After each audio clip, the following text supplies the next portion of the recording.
سب سے پہلے قرآن کی آیت ہے 29ویں پارے میں بھی ہے, 28 اس میں قد افلح المؤمنون جو سورہ مومنون ہے اس میں بھی ہے کہ اللہ نے فرمایا زوجہ کے علاوہ کوئی بھی راستہ اختیار کرتا ہے فاولئک ھم العادون. اور اس میں الفاظ دیکھو فمن ابتغى وراء ذلک, ذالک جو ہے نا یہ بلاغت ہے, ذالک اس میں اشارہ ہے, جب ہاتھ سے اشارہ کرتے ہیں نا اس وقت کہا جاتا ہے. گویا اللہ تعالیٰ آپ کو آپ کی زوجہ کی طرف اشارہ کر کے کہہ رہا ہے کہ یہ جو بیوی ہے نا, بیوی کے یہ والا آپشن, اس کے علاوہ آپ کے پاس کوئی دوسرا آپشن نہیں ہے. کوئی اشارہ کر دیا, اس میں اور بلاغت ہے کہ یہ اسی میں بند ہے, آپ کے پاس اپنی خواہش پوری کرنے کے باقی تمام دروازے بند. وراء ذلک اللہ نے فرمایا یہ جو راستہ میں بیان کر رہا ہوں یہ اشارہ کر دیا الا علی ازواجہم او ما ملکت ایمانہم. تو بہت زیادہ غلو ہے اس آیت میں, مبالغہ ہے یہ بتانے کے لیے کہ تمام راستے اس کے علاوہ بند ہیں. دوسرا قرآن میں سورہ نور کی جو آیتیں ہیں وَلْيَسْتَعْفِفِ الَّذِينَ لَا يَجِدُونَ نِكَاحًا, جو نکاح نہیں پاتے, موجود نہیں پاتے نکاح, انہیں چاہیے کہ پاک دامنی کے ساتھ رہیں. وہ یہاں بھی ہے. اور نکاح موجود نہ پانے کا مطلب کیا ہے کہ آپ کی مالی حیثیت ایسی ہے کہ اس کے حساب سے آپ کو کوئی رشتہ دینے کے لیے تیار نہیں ہے. تیسری آیت 5ویں پارے کی ابتدائی آیتیں ہیں, اس میں اللہ نے فرمایا کہ جو آزاد عورت سے نکاح کی طاقت نہیں رکھتا وہ کسی کی باندی سے نکاح کر لے. تو اب باندیاں تو نہیں ہیں, مطلب قرآن کا حاصل یہ ہے کہ اپنا معیار نکاح میں گرا دے, نقصان کرے اپنا, کوئی بات نہیں ہے, لیکن پھر بھی دوسرے راستے ان کو اختیار نہیں کر سکتا. تو اس لیے اگر آپ کے پاس پیسے نہیں ہیں, کوئی نکاح کے لیے تیار نہیں ہے, اپنا معیار آپ گرائیں, آپ کو دوسرے راستوں ہینڈ پریکٹس اور اس جیسے بے حیائی کی آپ کو اجازت, نہ زنا کی طرف نہ کسی اور راستے کی طرف جانے کی اجازت ہے. یہ تیسری دلیل ہو گئی کہ نکاح کا معیار آپ کو گرانا پڑے گا اپنا. اور رہا یہ مسئلہ کہ یہ کیسے ہو سکتا ہے, میرا تو اسٹینڈرڈ ہے, تو بھائی دنیا کو مسافر خانہ سمجھو, تو اسٹینڈرڈ گیا تیل لینے, ٹھیک ہے نا, اچھے سے اچھے کی تلاش کریں لیکن برائی سے تو اچھا ہے نا. حضرت عبداللہ بن عباس رضی اللہ عنہ سے روایت ہے کہ ایک شخص آیا, اس نے کہا کہ میں ہاتھ سے اپنے آپ خواہش پوری کرتا ہوں, ایک روایت ہے. تو حضرت عبداللہ بن عباس نے نفرت سے منہ پھیر لیا اور فرمایا کہ تو باندھی رکھ لیتا یہ تیرے لیے زیادہ بہتر. تو یہ تیسری دلیل ہو گئی. چوتھی دلیل صحیح حدیث ہے حضرت عثمان بن مظعون رضی اللہ تعالی عنہ کی. وہ فرماتے ہم سفر میں ہوتے تھے, بیوی سے دوری ہم پہ بہت شاق گزرتی تھی, ظاہر زنا میں پڑنے کا خطرہ تھا, تو ہم نے نبی سے اجازت لی کہ ہم اپنے آپ کو خسی کر دیں, اپنی جو خواہش ہے وہ کیا کر دیں, ختم, کوئی ایسی دوا کھائیں, کچھ بھی کر لیں, آج کل آپریشن بھی ہوتا ہے. تو لو اجازنا لاختصینا, حدیث کے الفاظ ہے, اتنی ٹینشن میں تھے ہم کہ اگر نبی ہمیں اجازت دیتے تو ہم اپنے آپ کو خسی کر لیتے, لیکن نبی نے اس کی پرمیشن نہیں دی. اب دیکھو صحابی رسول اتنی شدید ٹینشن میں بھی اس کا حل یہ نہیں تلاش کر رہے کہ ہاتھ سے اپنے آپ کو مطمئن کر لیں, اتنی شدید ٹینشن میں بھی. اگر اس کی اسلام میں ذرہ برابر بھی گنجائش ہوتی تو ذرا سا تو اشارہ ملتا نا, صحابہ کر لیتے یا ان کو اشارہ دے دیا جاتا کہ بھائی اپنے آپ کو خسی کرنے کے پر آ گئے ہو, اپنی اللہ کی تخلیق کو تبدیل کر رہے ہو, تو اس سے بہتر ہے کہ تم اپنی تسکین کر لو اس طریقے سے. اس کی پرمیشن کا کہیں تذکرہ نہیں ملتا. اس کا مطلب ہے کہ اس نبی نے وہاں کیا فرمایا صحابی کو, نہانا عن التبتل, نبی نے فرمایا نکاح سے دور بھاگنے سے منع کیا. تو فرمایا نا نا نا نا نا تزوج الودود الولود, فرمایا یہ اللہ نے خواہش اس لیے رکھی ہے کہ تم نکاح کی طرف کیا ہو جاؤ, مجبور ہو جاؤ. یہ کتنے دلائل ہو گئے, بولو نا بھائی, 4 دلائل ہو گئے. اور بھی بہت کچھ ہے اس پہ بولنے کے لیے, میں مختصر بات سمیٹ رہا ہوں. اصل میں لوگ جو یہ کہتے ہیں نا کہ یار ہم مجبور ہیں تو کیا کریں, ہم یہ تو خواہش اتنی جب مسلط ہو جاتی ہے ہمارے اوپر, یہ تو اس سے جسم کو بھی نقصان ہوتا ہے, مینٹلی بھی آدمی ڈسٹرب ہوتا ہے. تو یاد رکھو یہ اللہ نے آپ پر اتنی زبردست خواہش اس لیے مسلط کی ہے تاکہ آپ نہ چاہتے ہوئے بھی شادی پر مجبور ہو جائیں, اور شادی میں فطرت آپ کے دلائل ماننے کے لیے تیار نہیں ہے. یہ جو آتے ہیں میرے پاس پیسے نہیں ہے تو ایکچولی ابھی ایجوکیشن, ایکچولی ابھی یہ, فطرت اس چیز سے متاثر نہیں ہے. فطرت کہتی ہے آپ کے دلائل کیا ہیں, غلط ہیں. اگر یہ اللہ مسلط نہ کرتے نا مردوں پہ یہ شہوت, تو میرا خیال ہے کوئی 70 سال میں جا کے بھی لوگ شادی نہ کرتے. تو قدرت کا ایک نظام ہے, قدرت ایک سسٹم کے تحت لوگوں کو چلانا چاہتی ہے. اس کا فائدہ یہ ہوگا کہ آپ نہ چاہتے ہوئے کم خاندان کی لڑکیوں سے شادی پر مجبور ہوگے, ان کو گھر ملے گا. اگر مجھ زنی کی اجازت دے دی جائے, مجھے تھوڑی لینگویج صاف استعمال کرنی پڑ رہی ہے, بہت معذرت, مجبوری ہے. اگر اس کی اجازت دے دی جائے تو لوگ نکاح میں کیا کریں گے؟ تاخیر. نقصان کس کا ہوگا؟ لڑکیوں کا. لڑکیاں بھی پھر ہینڈ پریکٹس کریں گی جو کہ کر رہی ہیں, وہ بھی مجبور ہوں گی. تو اسلام نے آپ پر, اللہ نے آپ کے اوپر یہ شہوت اسی لیے مسلط کی ہے کہ یہ آپ کا یہ آپشنل نہیں رہے نکاح, بلکہ آپ کی باڈی کی ریکوائرمنٹ بن جائے کہ بھئی یہ تو کرنا ہی کرنا ہے. اور اس کا فائدہ کس کو ہوگا؟ عورت کو. بات آ رہی ہے سمجھ میں؟ اس کا گھر بسے گا. تو اگر اس کی اجازت دے دی جائے, بھائی ایجوکیشن کا ہے بھی تو تعلیم ہے بھی تو ایکچولی تو نتیجہ لڑکیوں کا کیا ہوگا؟ بیڑا غرق ہوگا, جو کہ ہو رہا ہے. آپ کہہ سکتے ہیں وہ بھی تعلیم حاصل کریں, ہم بھی حاصل کریں, تو بات یہ کتنی تعلیم حاصل کر لیں گی؟ اور اگر کر بھی لیں گی تو فطرت کا کوئی آلٹرنیٹ نہیں ہوتا, نیچر کا متبادل نہیں ہے. جو چیز آپ کی باڈی کی ریکوائرمنٹ ہے اس کو بہرحال پورا کرنا ہے. دیکھو اگر آپ کے پاس ایجوکیشن کی وجہ سے کھانے کا ٹائم نہیں ہے, آپ مصروف ہیں جس کی وجہ سے کھانے کا ٹائم نہیں ہے, تو کیا پیٹ آپ کو بھوک لگانا چھوڑ دے گا؟ ہے بھائی؟ یا کوئی ڈاکٹر یہ فتویٰ دے دے گا کہ چونکہ آپ کے پاس کھانے کا ٹائم نہیں ہے لہذا آپ اگر نہیں بھی کھائیں گے تو صحت کو نقصان نہیں ہوگا؟ کوئی بھی سمجھدار ڈاکٹر ہوگا وہ کہے گا بھائی آپ کے پاس ٹائم ہو یا نہ ہو آپ کے باپ کو بھی کھانا پڑے گا آپ کو, ورنہ باڈی کا نقصان ہوگا. تو یاد رکھو, جس طرح روٹی ضروری ہے مرد کے لیے اسی طرح عورت, اور عورت کے لیے اسی طرح مرد ضروری, باڈی کی ریکوائرمنٹ ہے. تو اسلام چونکہ نیچر کے خلاف نہیں چلاتا آپ کو, اس لیے اسلام نے تمام راستے بند کر دیے خواہش پوری کرنے کے, کیونکہ وہ سارے ان میں سے کوئی بھی نیچرل نہیں ہے. صرف ایک ہی نیچرل ہے کہ مرد کا کانٹیکٹ عورت سے اور عورت کا مرد سے, اس کے علاوہ کوئی نیچرل نہیں ہے. ہاں ایک آخر میں بات ضرور کہوں گا, ڈاکٹر ذاکر نائک صاحب اللہ ان کی عمر میں برکت دے, انہوں نے یہ کہا ہے کہ زنا سے بچنے کے لیے اگر کوئی یہ عمل کرتا ہے تو شاید مستحب ہو. تو یہ بھی ایک اصول یاد رکھیں, بڑی برائی سے بچنے کے لیے اگر کوئی چھوٹی برائی کرتا ہے تو ہم یہ تو کہیں گے کہ یار چلو بڑی سے بچ گیا, لیکن اس چھوٹی کو بھی برائی ہی کہا جائے گا. کوئی اگر ہیروئن کا عادی ہے, ہم اسے ہیروئن چھڑوانے کے لیے چرس پہ لے آتے ہیں کہ یار چلو اس سے تو بچے گا نا, اب ایک دم تو نہیں چھوڑ سکتا, تو یہ اس عمل کی یوں تو تعریف کی جائے گی کہ یار چلو اس برائی سے بچ گیا, لیکن اس کی بیس پہ چرس کو آپ یہ کہہ دیں شروع کر دیں کہ چرس جائز ہے یا وہ بھی کوئی افضل چیز ہے, اس کی پھر بھی اجازت نہیں ہوگی. تو اصل راستہ یہی ہے کہ کسی کو زنا کا خطرہ ہے بھاگے وہاں سے بس, اور وہ کس کی طرف لپکے؟ نکاح کی طرف لپکے, معیار اپنا گرائے, اور پھر بھی نکاح نہیں ہوتا تو روزے رکھے کثرت سے تاکہ جسمانی قوت ٹوٹے. اور آخری بات یہ کہ یہ جو عمل ہے ہینڈ پریکٹس کا, یہ زنا سے انسان کو بچاتا بھی نہیں ہے. یہ بھی 100% غلط ہے کہ اس کے کرنے سے آدمی زنا سے بچ جاتا ہے, کیونکہ اس میں آدمی کی ڈیزائر پوری طرح پوری نہیں ہوتی, اس کی ٹھڑک بڑھتی ہے کم نہیں ہوتی. اگر کوئی زنا یہ کام کر بھی لے نا پھر بھی زنا کی طرف لپکے, بلکہ اور زیادہ لپکے گا, کیونکہ یہ خواہش نفس ایسی چیز ہے کہ یہ پوری کرنے سے بڑھتی ہے. آپ کے جو دل کی خواہش ہے نا, نفس کی خواہش, یہ پورا کرنے سے کم نہیں ہوتی بلکہ بڑھتی ہے. جو اپنے آپ کو روکتے ہیں تو ان میں تو کنٹرول میں رہتی ہے, جو نہیں روکتے ان کے کنٹرول سے باہر ہوتی ہے. یہ تو یہ حل بھی نہیں ہے, یعنی میڈیکلی بھی یہ حل نہیں ہے زنا سے بچنے کا کہ یہ کام کرو. جو جتنے بڑے بڑے زانی ہیں پہلے انہوں نے یہ کام کیا ہے, اس کے بعد جا کے زنا کی طرف گئے ہیں, اور جنہوں نے اپنے آپ کو اس عمل سے بچا لیا وہ زنا سے بھی بچے رہتے ہیں. تو زنا سے بچنے کا جو قرآن میں اور احادیث میں ہمیں طریقہ ملتا ہے, جیسے یوسف علیہ السلام تھے, ان کو عورت نے دعوت دی زنا کی, وہ بھاگے ہیں, بس نکلنے کی کوشش کی انہوں نے وہاں سے. تو اصل حل اس کا یہ ہے.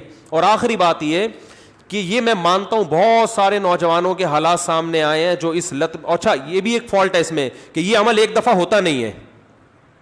آپ جو نوجوانوں کی ہسٹری جمع کریں نا, تو ایسا نہیں ہوتا کہ جس نے ایک دفعہ کیا تو بس زندگی میں ایک ہی دفعہ کیا کہ یار بہت زیادہ مجبور ہو گیا تھا تو یہ عمل کر لیا. نا نا نا نا, جس نے ایک دفعہ کیا وہ دن میں 10 دفعہ بھی کرتا ہے پھر یہ عمل.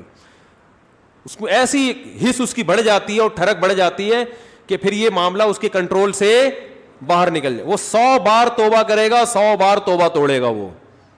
تو یہ پریکٹیکلی بھی ممکن نہیں ہے کہ کوئی اپنے آپ کو بچانے کے لیے ایک دفعہ یہ عمل کر لیا تو اب سکون میں آ گیا. نا نا نا نا, میرے پاس جو نوجوان آتے ہیں ان کی ہسٹری میں آپ کو بتاؤں, وہ کیا کچھ, ایک صاحب کی 2 بیوی. اچھا ہاں یہ بھی بتا دوں, جب یہ لت زیادہ پڑتی ہے تو پھر یہ بیماری شادی کے بعد بھی نہیں چھوٹتی, یہ بھی ذہن میں رکھیں.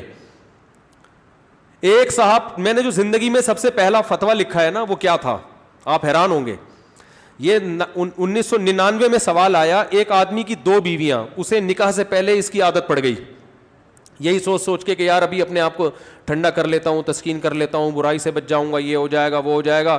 شیطان نے الٹے سیدھے اس کو جو ہے نا دلائل دیے, اور کہتا ہے مجھے یہ برائی جب ہو گیا تو چسکا لگ گیا. پھر کہہ رہے پھر جب میں نے نکاح کیا ہے نا, ایک شادی کی ہے تو میری یہ عادت نہیں چھوٹی, دوسری 2 بیویاں اس کی, کہہ رہے پھر بھی نہیں چھوٹی. تو کہہ رہے میں اتنا غصے میں آ جاتا تھا کہ یار میری بیویاں بھی ہیں, پھر بھی مجھے ان کو تسکین اس میں ہوتی ہے. پھر بالکل ایسے ہے جیسے لوط علیہ السلام کی قوم کو جب لڑکوں کی عادت پڑ گئی تو اب ان کو عورت سے تسکین بولتے کیوں نہیں ہو رہی. تو یہ ہینڈ پریکٹس کا ایک یہ بھی بڑا نقصان ہے کہ جب اس کی لت پڑ جاتی ہے تو شادی کے بعد بھی یہ عادت نہیں چھوٹتی. تو وہ کہہ رہا ہے میری 2 بیویاں تھیں, 1999 کی بات کر رہا ہوں میں, اس نے سوال بھیجا. تو کہہ رہا ہے کہ میں اتنا مجبور ہو گیا کہ ایک دن میں نے قسم اٹھائی کہ آئندہ میں نے اپنے ہاتھ سے اپنے آپ کو فارغ کیا تو میری دونوں بیویوں کو 3 طلاقیں. کہہ رہے میں نے یہ سوچا کہ شاید اس عمل سے میں اپنے آپ کو روک لوں گا, پھر بھی نہیں رکا, اور پھر بھی یہ عمل کیا, اور ہم نے اس کو فتویٰ دیا کہ آپ کی دونوں بیویاں آپ پر ہمیشہ کے لیے حرام ہو گئی ہیں. تو اب آپ بتاؤ اس پہ کیا گزر رہی ہوگی. تو ہم نے لوگوں کے یہ حالات دیکھے ہیں, تو اس لیے اس قسم کے کلپ سے متاثر ہو کر کوئی بھی شخص ایسی حماقت کرنے کی کوشش بولو بھائی نہ کرے. اور میرا مقصد آپ کو کسی کو مایوس کرنا نہیں ہے. اگر کوئی نوجوان اس بیماری میں مبتلا ہو گیا ہے تو حدیث میں آتا ہے ما انزل اللہ من داء الا انزل له شفاء, ہر بیماری کا اللہ نے شفا پیدا کی ہے. تو مایوس نہ ہو. وہ سب سے پہلے تو وہ نکاح کرے تاکہ معاملہ آگے بڑھے نہیں, کیونکہ اگر نہیں کرے گا نا یہ پھر یہاں تک رکے گا نہیں معاملہ. کیونکہ یہ لڑکے پھر جب یہ کام کرتے ہیں پھر وہ انٹرنیٹ پر فحش فلمیں بھی دیکھتے ہیں, پھر وہ تصویروں کی طرف بھی جائے گا, بد نظری کی طرف بھی, اور پھر یہ بڑھتا رہا, پھر وہ زنا کا متلاشی ہوتا ہے کہاں مجھے موقع ملے. تو اس لیے میرے بھائی اپنے آپ کو روکنے کی کوشش کرنی چاہیے. تو اس کا پہلا اسٹیپ یہ ہے کہ سب سے پہلے آپ یہ عزم کریں کہ میں نے اپنے آپ کو اس برائی سے ہر قیمت پہ دور کرنا ہے. یہ میرا ایم ہے, میرا عزم ہے. اگر آپ ارادے میں ہی ڈھیلے ہیں تو بھائی پھر معاملہ کیا ہو جائے گا, خراب ہو جائے. تو پہلے تو کیا کرنا ہے, پکا عزم کرنا ہے. اب دوسرا علاج کے طریقے دریافت کرنے آپ نے. سب سے پہلا کام یہ کرنا ہے کہ انسان کو جہاں برائی کی عادت پڑتی ہے نا وہاں برائی چھوٹتی نہیں ہے. آپ کی کوئی خاص ایسی جگہ جہاں آپ سونے کے لیے لیٹتے تھے اور وہاں پر آپ پہ یہ شہوت کا جنون چڑھتا تھا, تو اپنا ٹھکانہ وہاں سے کیا کر لو, چینج کر لو. رات کو سونے سے پہلے مطالعہ کر کے سو. کوئی اپنے سرہانے کتاب رکھی جائے. جو نوجوان خدا نخواستہ کوئی اس میں مبتلا ہے تو اس کو بتا رہا ہوں میں, اپنے سرہانے کیا رکھیں, کوئی دلچسپ کتاب رکھیں.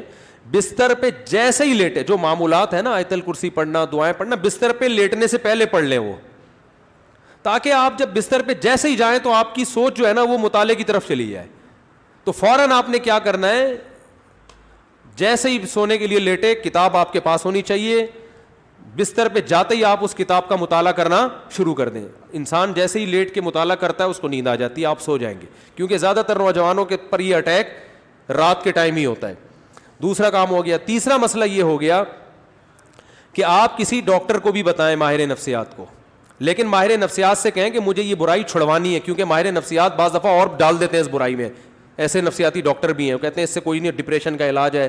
اور بھائی ساری ڈپریشن کے اور بہت سارے علاج ہیں دنیا میں, وہ علاج وقتی ہے. جیسے سٹا لگانے سے نا وقتی طور پہ ٹھیک ہو جاتا ہے.